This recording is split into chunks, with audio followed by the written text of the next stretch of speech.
Today I'll be teaching you guys about 7 unique textures that you can create with watercolor paints.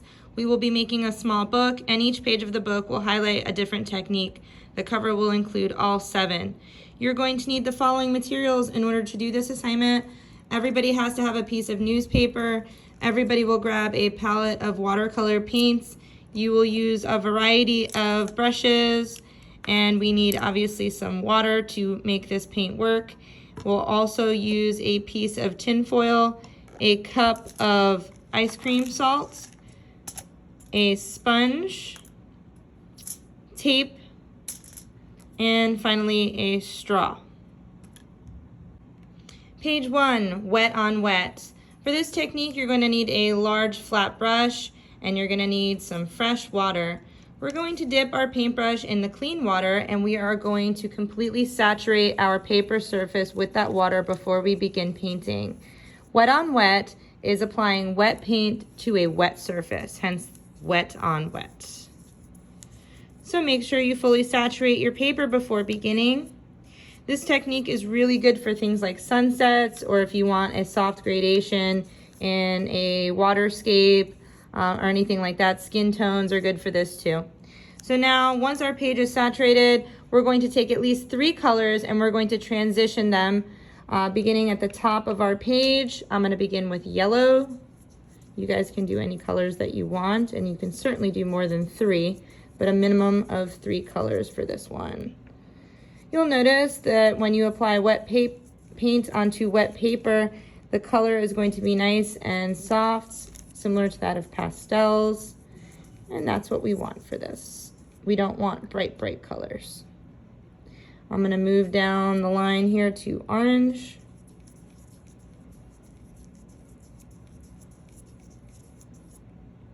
And finishing with red.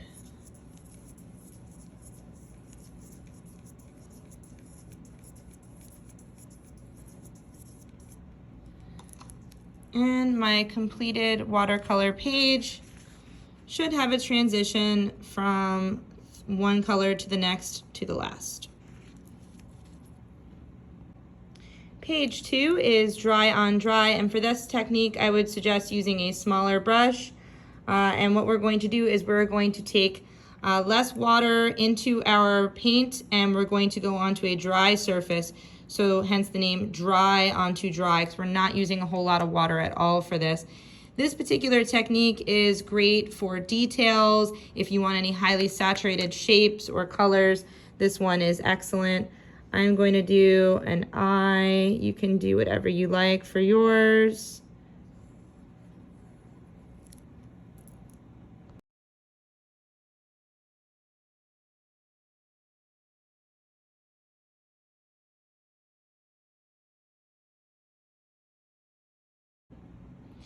And the result for our dry on dry is that I have very highly saturated colors, very bright.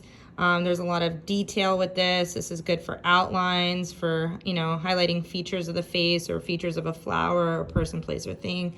But it's very, very bright because I'm using less water and more pigment. Page 3 is salt. This one is a lot of fun, but there are a few things that I want you to keep in mind on this. This is one of the messier techniques, so we have to be very careful when we're doing it.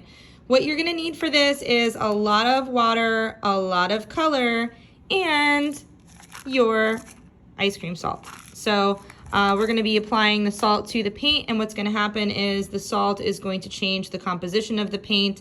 The paint will start collecting around the salt and the surface of the salt. It's going to start crystallizing, and it's going to create some unique textures. We have to allow this technique to dry overnight to really appreciate it. When you guys are walking your artwork over to the drying rack, I would suggest please using a board so that you don't accidentally spill your salt everywhere. The salt pages need to go towards the bottom of the rack so that they don't fall off or fall on an angle. I can help you with this in class if you have any questions. But to get started, what we're going to do is let's grab one of our larger brushes, make sure we have a decent amount of water on that brush, and we're going to start working that brush into the color of your choice. Let's do at least 2 colors for this one, and I'm going to just dab my thick brush over the paper, making sure I'm adding a lot of pigment and a lot of water. And let's add some purple.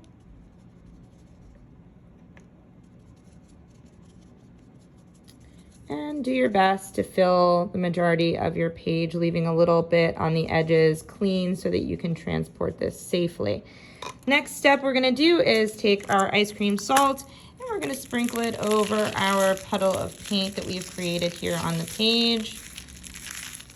Now, you'll note here that the color has already started collecting around some of the grains of salt. However, we want to make sure we saturate all of the grains of salt. So what we're going to do here is we're going to grab a little bit more paint, a little bit more water, and we're going to tap the top of our salt grains, making sure that each one of them is completely saturated with moisture, because we really want the salt to melt into our paint and create our unique textures. So make sure you guys are thoroughly coating each grain, giving it lots of water and lots of paint.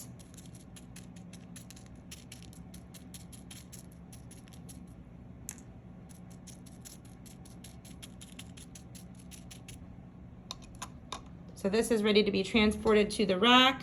Make sure you guys proceed with caution. Page 4 is sponge. You are going to need one of these guys, and we are going to be trying 2 different ways of sponging. The first, we're going to lean on our wet on wet, and the second one, we're going to lean on our dry on dry. And this will help you create some interesting textures. This works really well for things like clouds, also used commonly in coral reefs, and other things found in nature. So for the top of your page, you're going to take your flat brush and you're going to apply your water to the surface of the paper, just like we did on wet. And we're gonna make sure half of that paper is nice and saturated.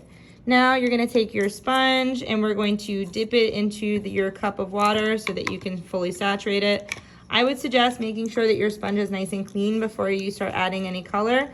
Always assume the person before you didn't clean their sponge, because they probably didn't. So let's take our clean sponge and let's gather a couple different kinds of paint. I'm gonna go with 2 different colors for this. So I'm gonna use a little bit of purple, and I'm also gonna use a little bit of blue. So I'm going to add those colors to my sponge, and now I'm going to proceed with a dabbing and twisting motion into my wet area of the page. And what this is going to do is create a nice soft, wispy-like cloud. Okay, now for the next one, we're going to use the same colors. We're going to add our paint to the sponge, and we're going to proceed the same type of texture into the dry paper. So a dry on dry method here. So purple and blue on the sponge, onto the dry paper, same motion, dabbing and twisting, giving us a nice cloud-like shape. And you'll notice this cloud is brighter, more saturated, it's got more pigment, and it's also got more of an edge to it. So these are 2 different ways that you can use your sponge to create things like clouds. Number 5 is foil. You will need a piece of tin foil to do this. And what we're gonna do here is we are going to gather a decent amount of water and a decent amount of pigment to create this technique.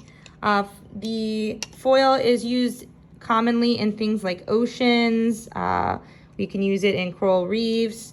It's a really nice texture for things like that. I've also seen people use it in their skyscapes as well. For this one, we're going to do at least 2 colors. I would suggest going with cool colors. For whatever reason, this technique looks really well with things like blue, purple, and green, anything cold to the touch. So we want to dab on some color onto our paper. We want to make sure we have a decent amount of water and a decent amount of pigment. I'm going to go ahead and I'm going to put down some beautiful blue, and I'm going to also add some green, because green is also a cool color, and I love the way that it mixes on its own with the blue, creating kind of like a turquoise. This is going to look nice for our foil once we add it down. And what's neat about this is the foil is going to be crushed into the wet surface, and as the paint and pigment dry, we're going to start seeing these interesting lines and folds, that of which you would see maybe in an ocean moving. You're going to see lots of movement with this one.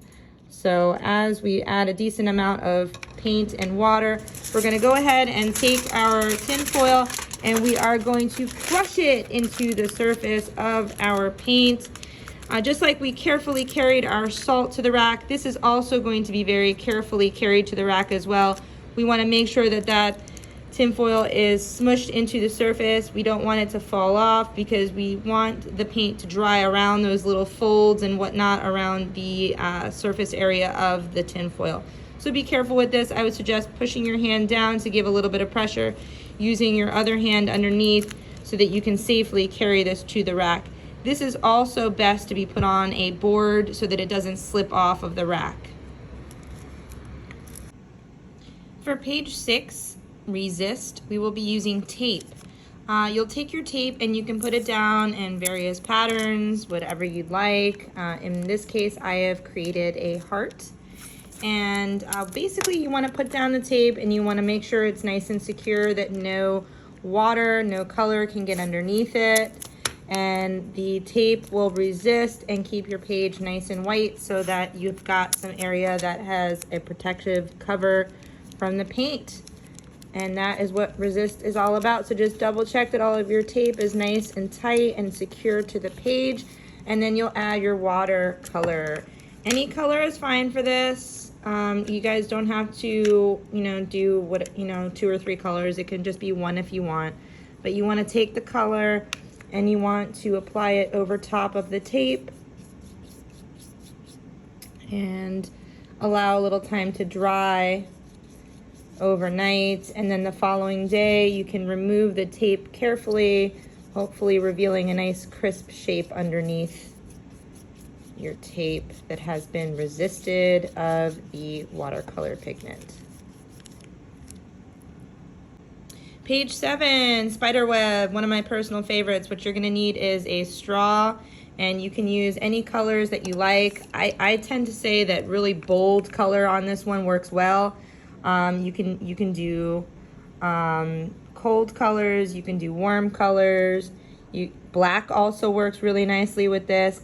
And what I would suggest doing is adding some pigment and a decent amount of water onto your paper in small pools. Make sure the color is really saturated on there. And then what we're going to do is we're going to use the straw and we're going to blow the colors around the page. And what's nice about that is they're going to mix naturally together on your paper, and it's going to look really cool.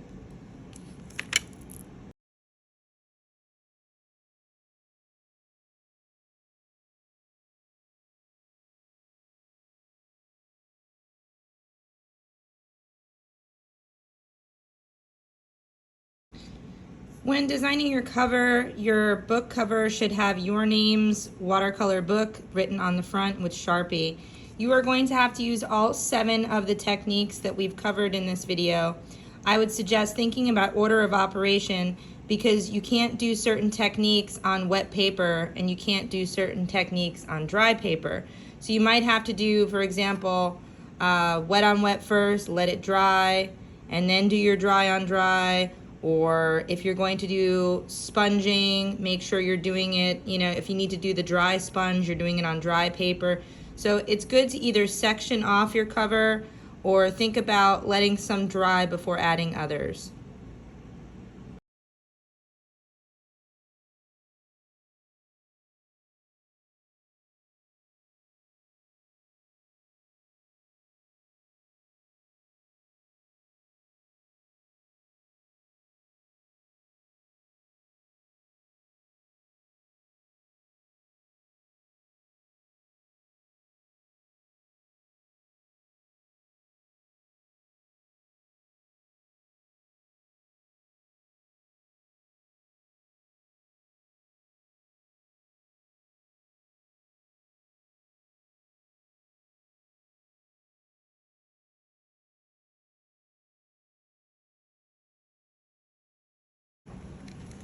Okay, so after letting your book pages dry overnight, we're going to revisit a few of these pages and we are going to prep them to be put into the book.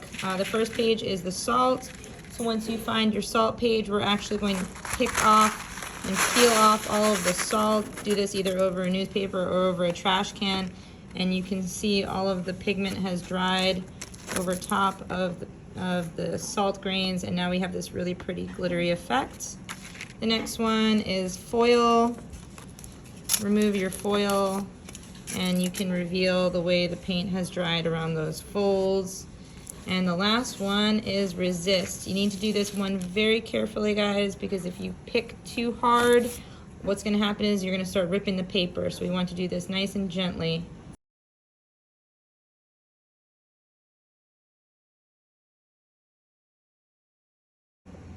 Okay, so when you're all finished, just make sure you have every page, and every page is labeled and numbered.